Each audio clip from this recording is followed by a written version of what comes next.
কম বাজেটেও যে বড় ধামাকা হতে পারে তার উদাহরণ আমরা আগেই দেখেছি কার্তিকেয়া 2 কান্তারার মতো ছবিতে। এবার পালা হনুম্যানের। সম্প্রতি মুক্তি পেয়েছে প্রশান্ত বর্মা সিনেমাটিক ইউনিভার্সের প্রথম ছবি হনুম্যানের ট্রেলার। এই সিনেমাটিক ইউনিভার্সের অপর ছবি আধিরার ফার্স্ট লুকও ইতিমধ্যেই আমরা দেখে ফেলেছি। হনুম্যানে মুখ্য ভূমিকায় থাকছেন তেজা সাজ্জা, যাকে আমরা এর আগে প্রশান্ত বর্মা পরিচালিত জম্বি রেড্ডিতেও দেখেছি। সাথে থাকছেন বারালক্ষ্মী। ভিলেনের ভূমিকায় থাকছেন বিনয়। ট্রেলার শুরু হয় একটি লাইন দিয়ে, যেখানে লেখা আছে ইন্সপায়ার্ড ফ্রম দ্য ইতিহাস অফ অখণ্ড ভারত। কোনো মাইথোলজি নয়, ইতিহাসকে ইতিহাস বলার দম এই মুহূর্তে একমাত্র তেলেগু ইন্ডাস্ট্রিরই আছে। এছাড়াও আমরা ট্রেলারে অঞ্জনাদ্রি পর্বতের নাম দেখতে পাই, যা বজরংবলীর জন্মস্থান হিসেবে বিখ্যাত। ছবির ট্রেলার অনুযায়ী যা বোঝা যায় যে এই ছবির নায়ক একজন ভারতীয় গ্রাম্য পরিবেশের মানুষ, যার কাছে একটি অসীম শক্তি আছে, কিন্তু সে সেটা নিয়ে সচেতন নয়। সম্ভবত এই শক্তি বজরংবলীর কৃপাতেই পাওয়া। অন্যদিকে ভিলেন কিন্তু একজন সুপার ভিলেন, যার কাছে সমস্ত আধুনিক গ্যাজেট রয়েছে, কিন্তু ভিলেনও সেই শক্তির খোঁজ করছে।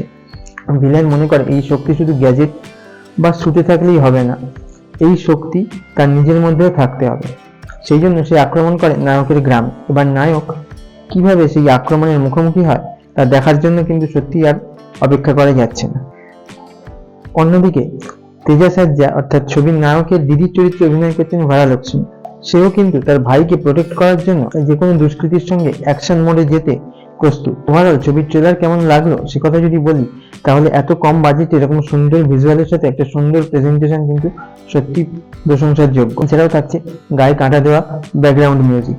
যে কোনো সংস্কৃত শ্লোকই সবসময় একটা ডিভাইন ফিল দেয়, কিন্তু তেলেগু ছবিতে এই সংস্কৃত শ্লোকগুলোর এত সুন্দর ব্যবহার যে প্রশংসা না করে পারা যায় না। এখানেও কিন্তু তাই হয়েছে। বিশেষ করে ট্রেলারের একদম শেষে যখন হনুমানজির এন্ট্রি হচ্ছে, সেই সিন কিন্তু যথেষ্ট গুজবাম্পস দেয়।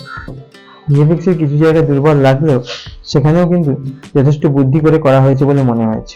অনেকের মতো আমারও মনে হয়েছে ভিলেনের পোর্শনে একটা টিভি সিরিয়ালের মতো ভাইবস আছে, কিন্তু বাজেট এবং ওভারঅল প্রেজেন্টেশন যদি বিচার করি, তাহলে এই সব কিছু ইগনোর করে একবার ভালো কিছুর, বড় কিছুর প্রত্যাশা করাই যায়।